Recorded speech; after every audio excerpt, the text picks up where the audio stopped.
Santai Tengah Hari bernama Radio. Baik, Assalamualaikum dan salam siaran untuk waktu ini 2.16 minit petang. Anda masih lagi bersama saya Sabir Rahman menerusi Santai Tengah Hari. Untuk waktu ini kita akan teruskan dengan Zone Community di mana kita akan bawakan tajuknya iaitu Potensi Bidang Forensik Bangunan. Untuk waktu ini kita akan bawakan graduan-graduan TVET yang akan membincangkan mengenai apa sebenarnya forensik bangunan ini. Dan kalau kita lihat sebenarnya mendengar perkataan forensik ini pasti yang terlintas di fikiran adalah tentang siasatan jenayah pihak berkuasa ataupun berlakunya di hospital. Namun sebenarnya forensik juga ada melibatkan di dalam bidang pembinaan, di mana kegagalan struktur bangunan kerap berlaku sama ada dalam proses pembinaan ataupun komponen sedia ada. Jadi bagi mengetahui ketidakfungsian itu, pakar berkaitan diperlukan untuk mengetahui punca sebenar kerosakan bagi memastikan bangunan itu selamat untuk didiami. Jadi mereka yang dipertanggungjawabkan sebenarnya untuk mencari punca kegagalan itu ialah jurutera forensik bangunan. Dan potensi bidang forensik bangunan, tajuk kita untuk grad TVET kali ini. Kita bersama-sama dengan alumni TVET MARA iaitu dari KKTM Seri Gading yang telah berjaya membina perniagaan dalam bidang pembinaan bidang forensik bangunan dan juga penyelenggaraan, iaitu Encik Abdul Hakim bin Zakaria yang merupakan pengarah urusan Famiza Construction. Assalamualaikum. Waalaikumsalam. Ya, Encik Abdul Hakim ya? Ya, saya. Okey, Encik Abdul Hakim, kita sekarang ni dalam program Zone Community dan kita nak bincangkan mengenai bidang forensik bangunan dan penyelenggaraan. Mungkin sebagai secara asas ni, mungkin Encik Abdul Hakim boleh kongsikan apa sebenarnya forensik bangunan itu? Okey, forensik bangunan ni seperti kita sedarilah, dalam sektor pembinaan ni, kita di Malaysia ni sebenarnya banyak teknologi ataupun teknik-teknik baru yang masuk hanya untuk pembinaan. Jadi forensik bangunan ni dia di bahagian untuk maintenance, lebih kepada maintenance dan mencari punca jika berlakunya pelbagai failure pada struktur bangunan lah. Jadi forensik bangunan ni kita yang akan untuk pergi cek, buat checking dan kita investigate lah lebih kepada macam tu, dan kita propose solution lah. Kalau macam ada bangunan yang rosak, jadi forensik bangunan ni lah yang akan cuba menyelesaikan dan mencari solusi untuk memulihkan keadaan. Betul Encik Abdul Hakim? Ya, Okey. betul. Okey, baik Encik Abdul Hakim, kita nak tahulah bila bercakap mengenai bidang forensik bangunan ni, mungkin jarang sekali sebenarnya kita dengar untuk pelajar lepasan sekolah untuk melanjutkan pengajian dalam bidang ini. Jadi macam tuan sendiri, bagaimana Encik Abdul Hakim boleh tahu mengenai bidang ini sendiri? Okey, pada tahun 2000, tak silap saya 2008. Okey, saya pun dapat info dari Kerajaan Akbar lah, yang mengatakan ada temuduga terbuka di bangunan MARA, Kuala Lumpur. So kita pun pergilah. Dan bila sampai sana tu, bagi saya dia offer kita kos-kos yang available dekat Kolej Kemahiran Tinggi MARA lah. So saya tengok building forensic and maintenance. So saya tertanya lah, sebab saya pun first time dengar kan. Saya dengar dan saya cakap ni benda baru lah. So saya nak cuba building forensic and maintenance ni. So saya daripada bangunan MARA lah, mana dia advertise di dalam akhbar lah. Daripada situ. So sebenarnya forensik building forensik ni, saya rasa tak banyak kos ataupun tak banyak universiti yang ada kos building forensic maintenance. Kalau ada pun mungkin lebih precise lah. Macam building forensic maintenance ni dia menyeluruh berkenaan bangunan, tunnel, rumah kan. So jadi Kolej Kemahiran Tinggi MARA Seri Gading ni salah satu kolej yang menawarkan kos building forensic maintenance lah. Pada tahun bila tuan melanjutkan pelajaran dalam bidang ni? Saya 2008-2011. Dan kita faham yang ini satu bidang yang Tuan sendiri rasa lain daripada yang lain. Jadi kenapa Tuan memilih KKTM Seri Gading Lumut untuk melanjutkan pengajian ini? Okey. KKTM Seri Gading Batu Pahat. Okey, sebenarnya saya tengok kat sini sebab saya tertarik dengan kos yang dia sediakan tu lah. Yeah. Padahal tempat lain ada lagi macam graphic design everything kan, tapi dekat KKTM lain. So saya ambil keputusan untuk ambil kos yang saya minat ni di KKTM Seri Gading Batu Pahat. Sebab saya pun ada pernah tengok masa tu lah, saya tengok YouTube. Saya memang suka tengok macam building roboh, rosak kan. Pada waktu tu lah. So salah satunya Highland Tower lah. Yang terjadi kat Malaysia.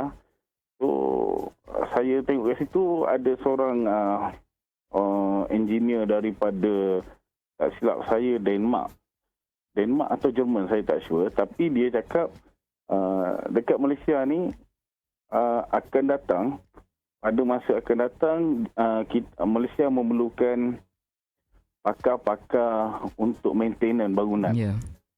Sebabnya pembangunan dekat Malaysia ni terlampau pesat. Sungguh pesat lah.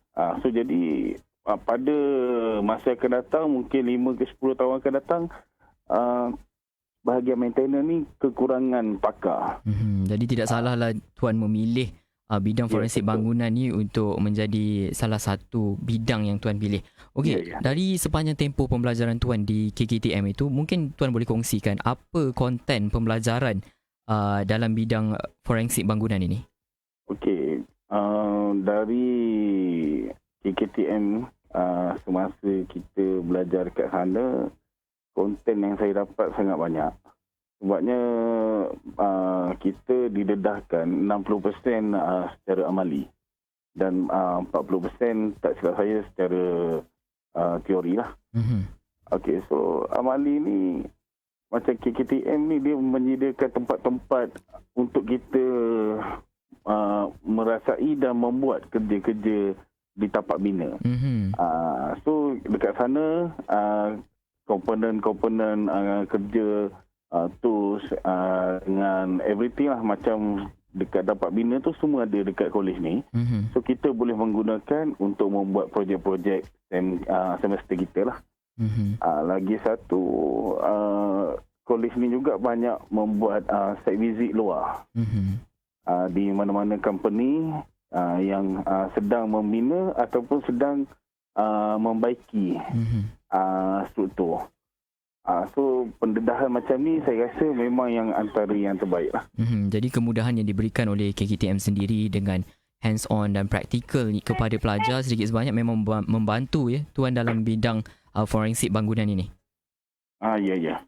Jadi selepas pengajian di KKTM Seri Gading ni, bagaimana Tuan boleh terinspirasi untuk memulakan perniagaan dalam bidang forensik bangunan? Seperti saya jangkakan dan saya cakap yang tadi, di bidang maintenance ni memang kurang. Dan bila kita habis tadi, saya pun kerja dengan company swasta.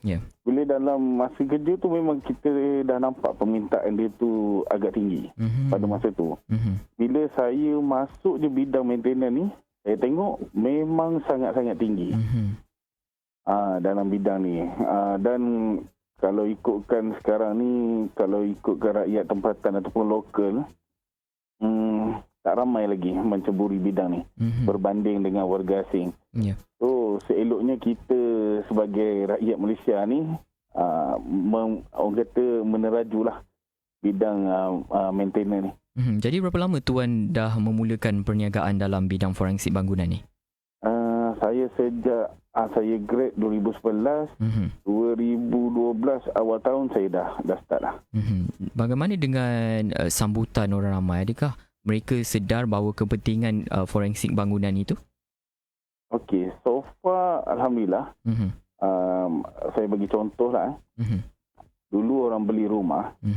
Bila beli rumah ni, orang tak pernah nak komplain dekat pemaju.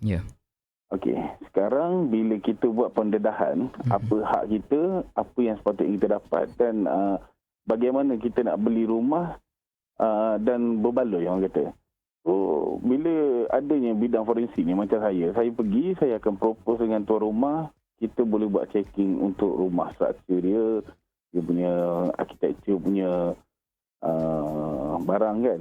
So, jadi bila beli rumah tu kita akan check tiles dia ada crack ke tak ada, dinding ada crack ke tak ada. Kalau ada, kita still silap saya 24 bulan daripada developer untuk cover warranty lah.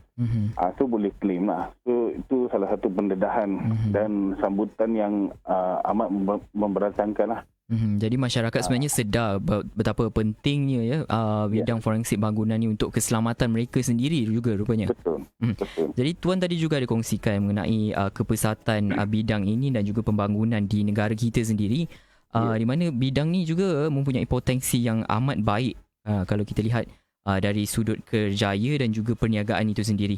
Mungkin dari sudut tuan sendiri yang sudah lama dalam bidang forensik bangunan ini, mungkin boleh kongsikan kepada pendengar, betul ke kenyataan itu yang perniagaan dan juga kerjaya ini setanding dengan pembangunan sekarang? Okey, macam saya jangkakan pada tahun 2008 dulu, sebelum saya putuskan untuk ambil kos ni. Dan bila saya masuk dalam bidang ni sekarang, saya tengok dalam 5 ke 6 tahun lepas sampai sekarang, memang permintaan bahagian maintenance ni sangat tinggi. Lagi-lagi building dalam Malaysia ni kebanyakan perumahan dalam Malaysia ni dah melebihi 50 tahun. Ya, kita untuk building ni kebiasaannya 20 ke 25 tahun tu dah banyak defect yang akan keluar lah. Dari segi waterproofing, bocornya. So crack disebabkan tanah settlement, mendapan tanah kan. So jadi bagi saya memang kalau dibuat kajian ataupun dibuat bancian, memang peratusan untuk orang mencari kontraktor yang pakar dalam bidang ni. Buat masa sekarang kita boleh cek dalam Facebook. Facebook pun cukup lah. Dalam Facebook pun terlampau ramai orang mencari. Kalau siapa-siapa yang orang kata nak ambil kos building forensik ni, saya sangat-sangat galakkan. Sarankanlah kepada semua. Okey, baik. Bagi pendengar yang baru saja mendengarkan kami di Bernama Radio, sekarang ni kita dah menerusi zon komuniti. Kita bawakan topik potensi bidang forensik bangunan dan kita bersama dengan Tuan Abdul Hakim bin Zakaria yang merupakan pengarah urusan Fahmiza Construction. Dan beliau juga merupakan alumni KKTM Sri Gading dalam bidang forensik bangunan dan penyelenggaraan. Baik, Tuan, mungkin Tuan boleh kongsikan juga sehingga kini apa pencapaian terbesar dan juga pencapaian yang boleh dibanggakan oleh syarikat Tuan? Sebenarnya company ataupun syarikat saya ni tak adalah segah syarikat lain lah. Sebab kita pun bagi saya baru lagi bertapak dalam bidang ni. Cumanya apa yang boleh dibanggakan tu, saya sekarang memiliki staf hampir 15 orang dan general worker warga asing 32 orang. So jadi yang saya paling bangga, saya boleh membantu orang lain mencari rezeki lah. Punca peluang pekerjaan kepada orang lain lah selain saya sendiri.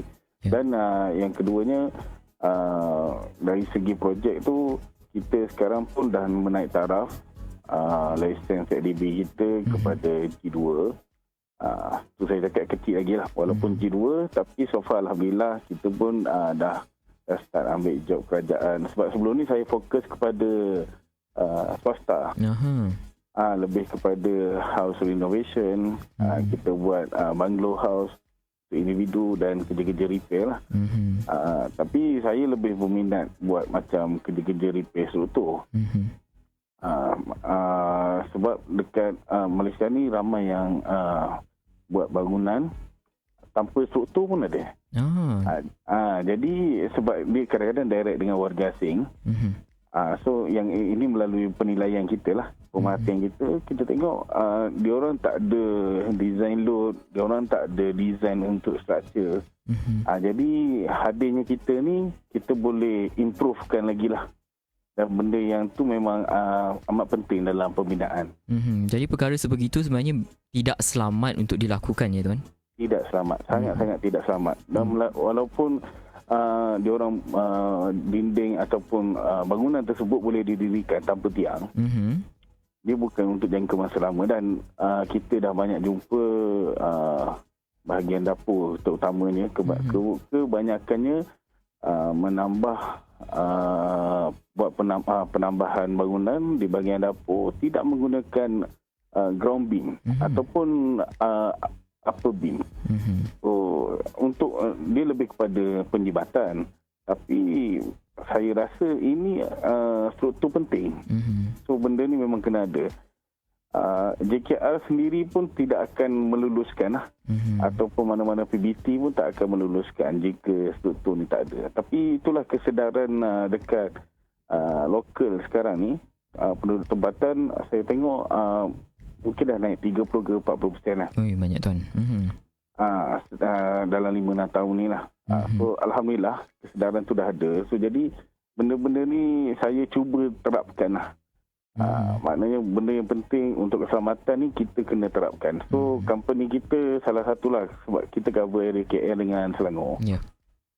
So dekat area sini so far Alhamdulillah saya pun ada beberapa tim lagi yang saing dengan kita lah, bersama-sama dengan kita untuk menerapkan betapa pentingnya struktur bangunan ni. Jadi kita harapkanlah perniagaan tuan akan semakin berkembang selepas ini insya-Allah. Jadi kita pun sedar yang perniagaan tuan ini sudah kira-kira dari tahun bila tadi tuan? 2012. Jadi sepanjang dari 2012 sehinggalah tahun 2021 kita percaya mungkin banyak cabaran ataupun rintangan yang tuan sendiri lalui.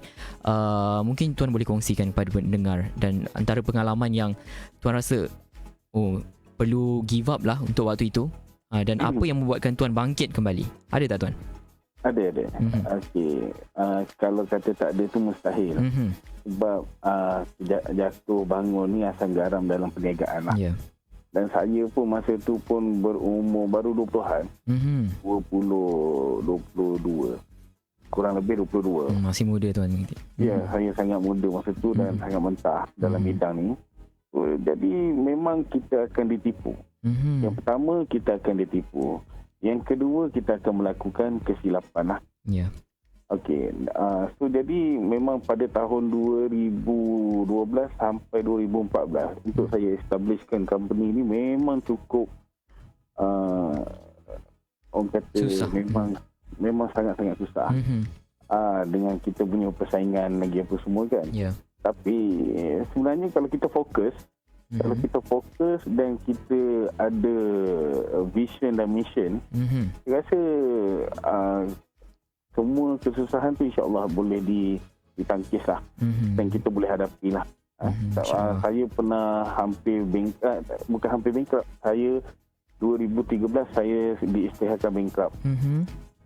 Okey, saya diisytiharkan bankrupt dan itulah macam saya cakap tadi, ditipu. Sebab kita percaya dengan rakan kongsi kita.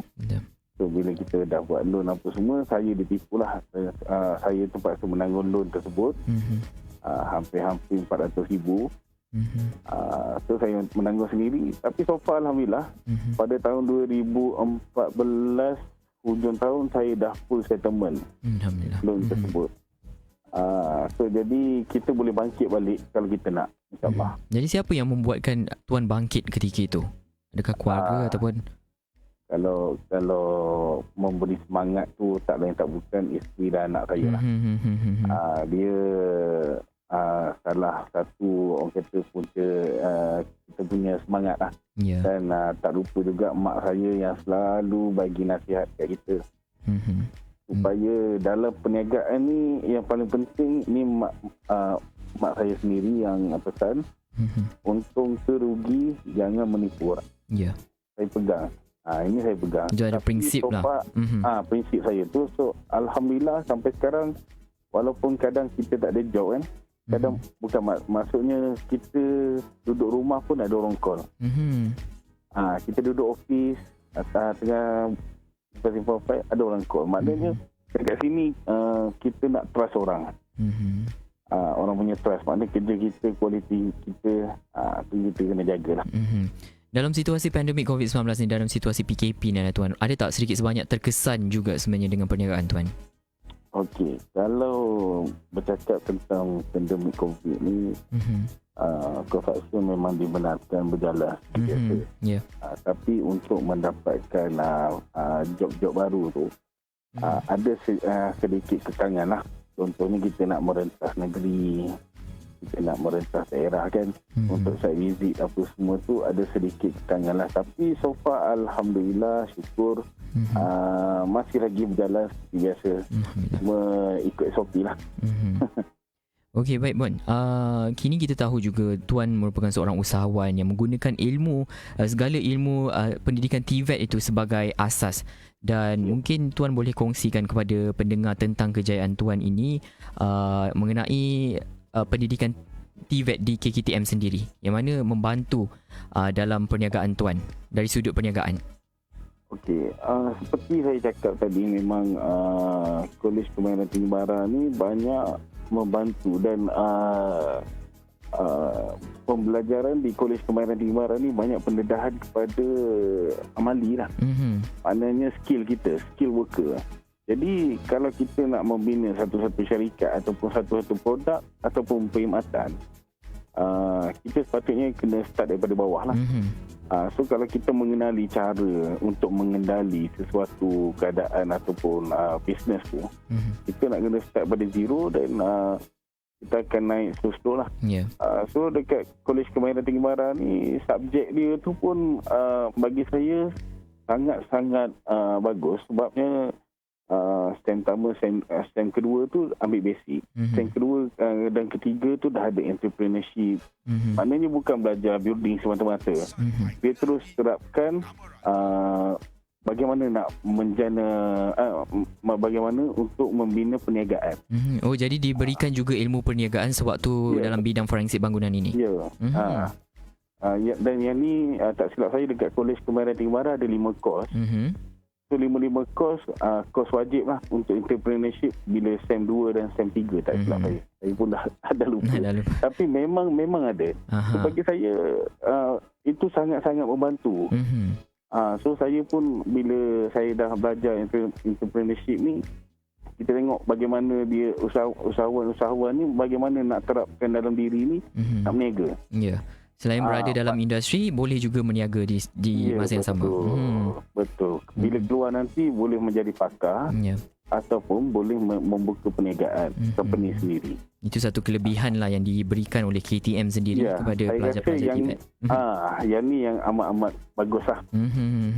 Okey Tuan, mungkin sedikitlah perancangan dalam tempoh 5 tahun akan datang dari Famiza Construction sendiri. Mungkin ada nak buat jalinan kerjasama ke dengan KKTM sendiri ataupun IKM, Tuan? InsyaAllah. Kita sebenarnya memang ada perancangan lah.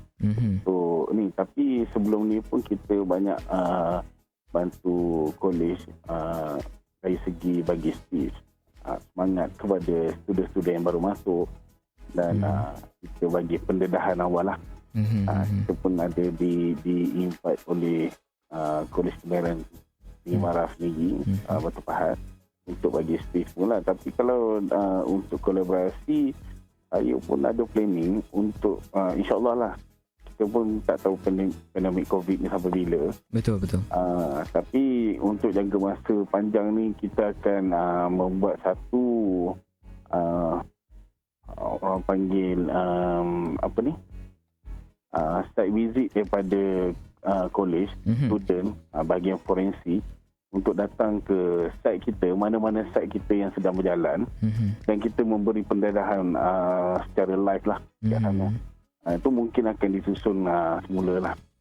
Okey, baik Tuan, sebelum kita berakhir, mungkinlah Tuan nak ubah sikit persepsi orang ramai mengenai pendidikan TVET ni, yang katanya kini sebenarnya ia boleh dijadikan pilihan utama lagi-lagi kepada pelajar lepasan sekolah. dan mungkin tuan nak ajak mereka ramai-ramai semua join TVET ataupun KKTM sendiri. Okey, saya rasa pendapat saya dan saya berharaplah mak-mak ayah dekat luar sana buka mata dan buka minda supaya dan study sikit tentang kolej-kolej kemahiran tinggi mara IKM dan semualah yang program TVET ni. Sebabnya bagi saya letakkan nombor 1 lagi bagus. Betul. Baru ambil yang universiti lain. Sebab apa, kita dekat sini pun ada mendapat beasiswa, ada yang macam kawan saya, alhamdulillah rezeki dia boleh further study sampai ke Australia. Tapi pointer nak kena tinggi lah. Betul.